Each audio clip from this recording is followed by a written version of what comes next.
Depois que os magos partiram, o anjo do Senhor apareceu em sonho a José e lhe disse: levanta-te e pega o menino e sua mãe e foge para o Egito. Fica lá até que eu te avise, porque Herodes vai procurar o menino para matá-lo. José levantou-se de noite, pegou o menino e sua mãe e partiu para o Egito. Ali ficou até a morte de Herodes, para se cumprir o que o Senhor havia dito pelo profeta: do Egito chamei o meu filho. Quando Herodes morreu, o anjo do Senhor apareceu em sonho a José, no Egito. Ele disse: levanta-te e pega o menino e sua mãe e volta para a terra de Israel, pois aquele que procurava matar o menino já estão mortos. José levantou-se, pegou o menino e sua mãe, entrou na terra de Israel. Mas quando soube que Arquilau reinava na Judéia, no lugar de seu pai Herodes, teve medo de ir para lá. Por isso, depois de receber um aviso em sonho, José retirou-se para a região da Galileia e foi morar numa cidade chamada Nazaré. Isso aconteceu para se cumprir o que foi dito pelos profetas: ele será chamado Nazareno. Palavra da salvação. Glória a vós, Senhor.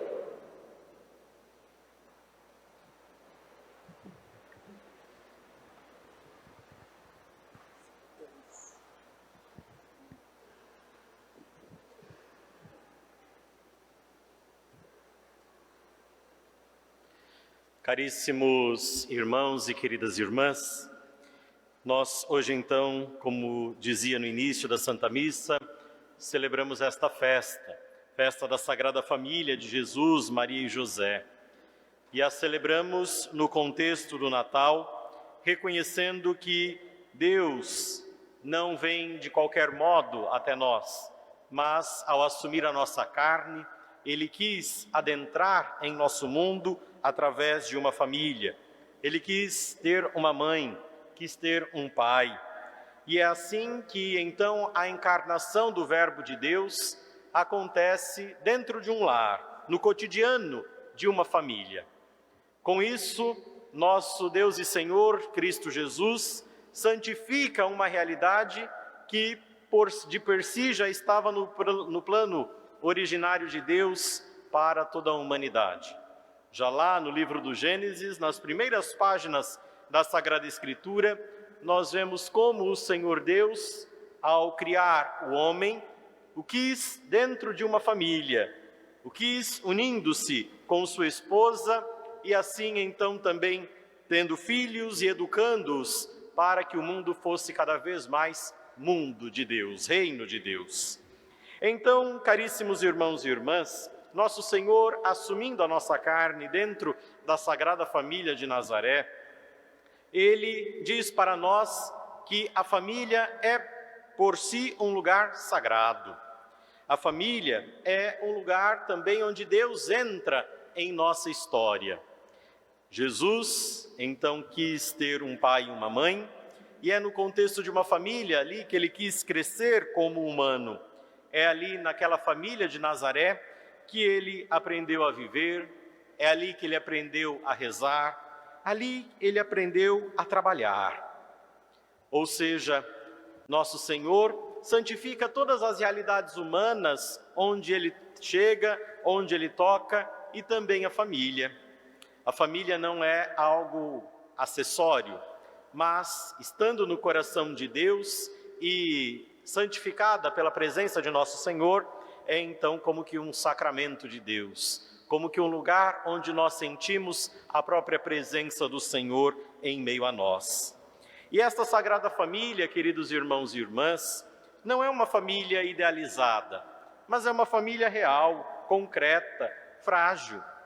Uma mãe, um pai com os seus afazeres, uma família com as suas limitações, e é ali então que nosso Senhor vem a nós. O Evangelho hoje nos falava de que a família de Nazaré não foi isenta de dificuldades. Estando Jesus lá, isso não significou que fosse uma família sem problemas. Pelo contrário, nós ouvimos hoje no Evangelho que a Sagrada Família, tão logo nosso Senhor nasceu, teve que fugir de Herodes, que queria matar o menino.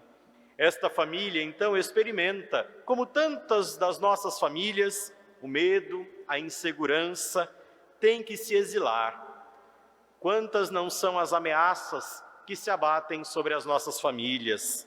E Deus, então, entra nestas famílias. Deus entra também naquelas famílias feridas.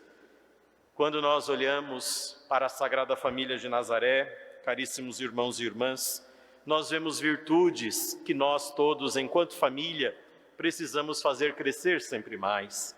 Em José, nós vemos a sua obediência responsável. Em Nossa Senhora, nós vemos uma confiança silenciosa. E em Jesus, nós vemos aquela vida indefesa, mas protegida pelos seus pais, protegida por Santa Maria e São José. Na primeira leitura, caríssimos irmãos e irmãs, ouvimos um trecho do livro do Eclesiástico, no qual, como na literatura sapiencial, em todos os livros que compõem esta literatura, os autores vão dando como que ditos, conselhos para todos os membros do povo de Deus. E é assim então que o autor do Eclesiástico dizia: Deus honra o pai nos filhos, quem honra seu pai alcança o perdão dos seus pecados, evita cometê-los, será ouvido na sua oração cotidiana. Quem respeita sua mãe é como alguém que ajunta tesouros. Quem honra o seu pai vai ter alegria com seus próprios filhos e no dia em que rezar vai ser atendido. Meu filho, ampara o teu pai na velhice, não lhes causes desgosto enquanto ele vives. E assim uma série também de outros conselhos que o autor do Eclesiástico nos dava. Mas poderíamos resumir todos estes conselhos naquele quarto mandamento da lei de Deus, que todos nós lembramos, não lembramos? Qual é mesmo o quarto mandamento da lei de Deus?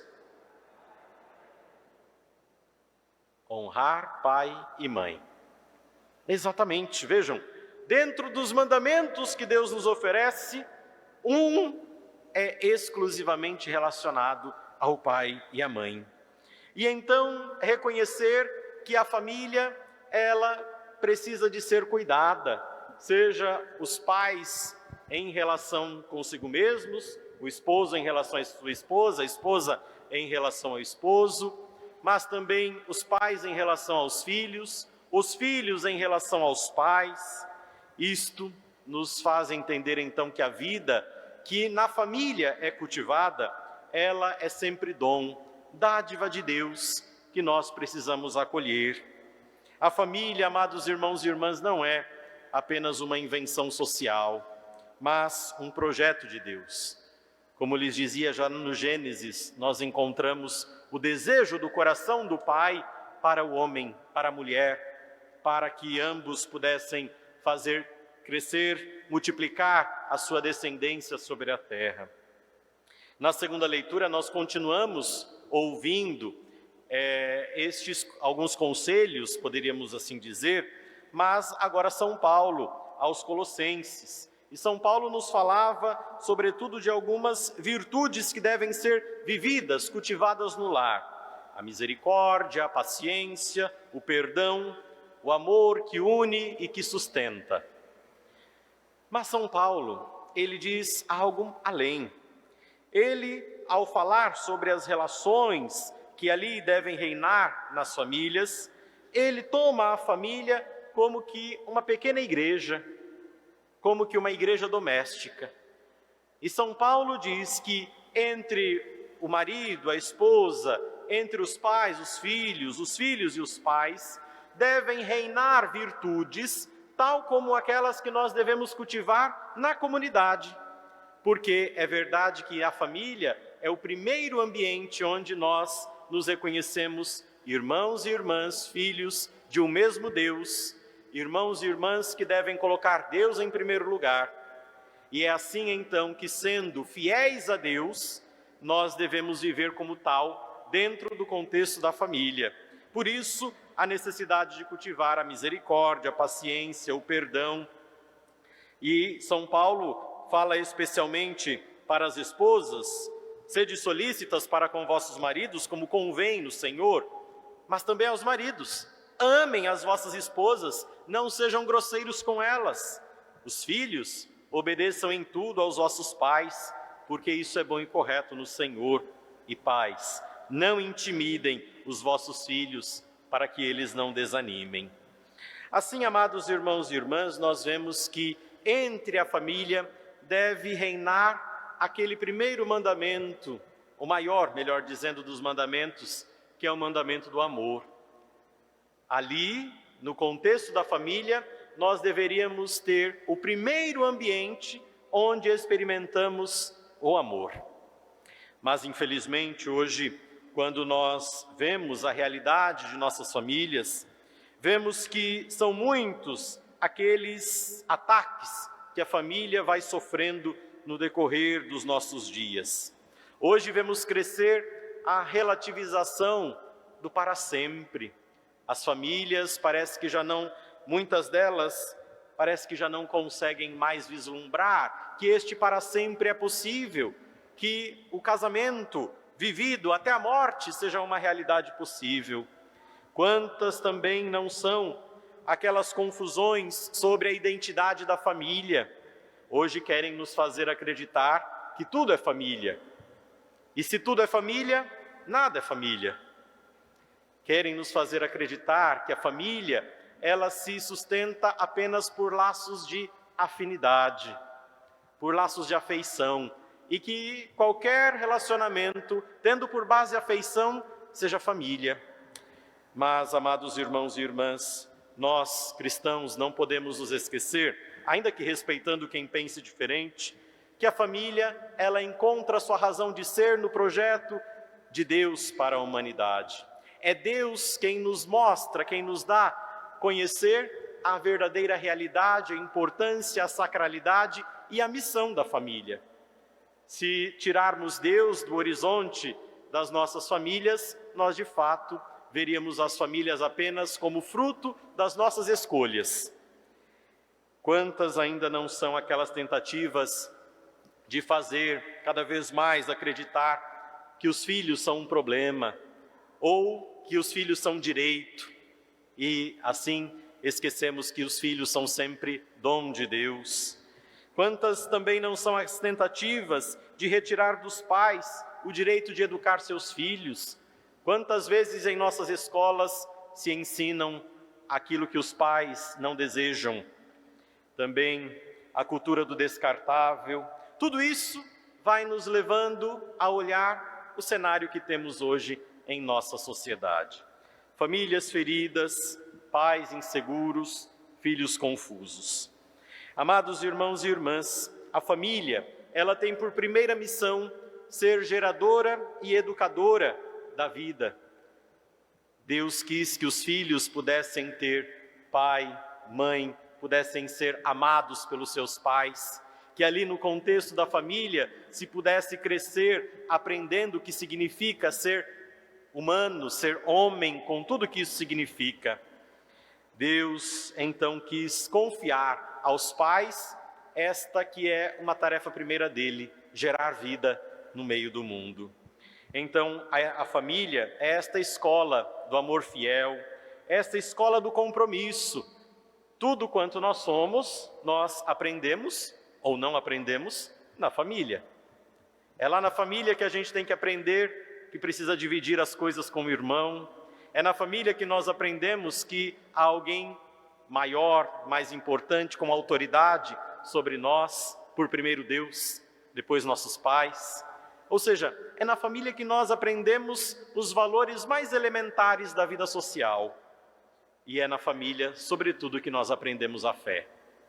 Uma família destruída, como o nosso mundo tem tentado a todo momento destruir, é uma família que já não gera mais filhos e filhas de Deus. É uma família que já não consegue mais ter condições de apresentar um caminho de vida, de felicidade verdadeira para aqueles que vêm. Deste modo, amados irmãos e irmãs, hoje somos uma vez mais chamados a olhar para a família de Nazaré e reconhecer que na família nós podemos e somos chamados a ser verdadeiros filhos amados de Deus. Deus quis salvar as nossas famílias de dentro. Então somos hoje chamados a confiar nossas famílias à Sagrada Família de Nazaré, pedindo para nossas famílias proteção, cura, fidelidade.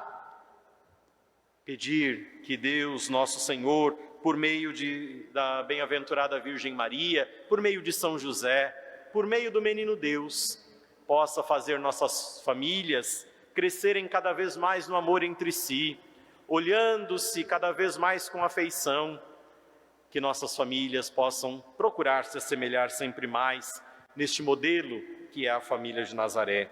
E assim, então, seremos testemunhas do Evangelho da salvação que o Menino Deus trouxe a nós no nosso mundo atual tão ferido.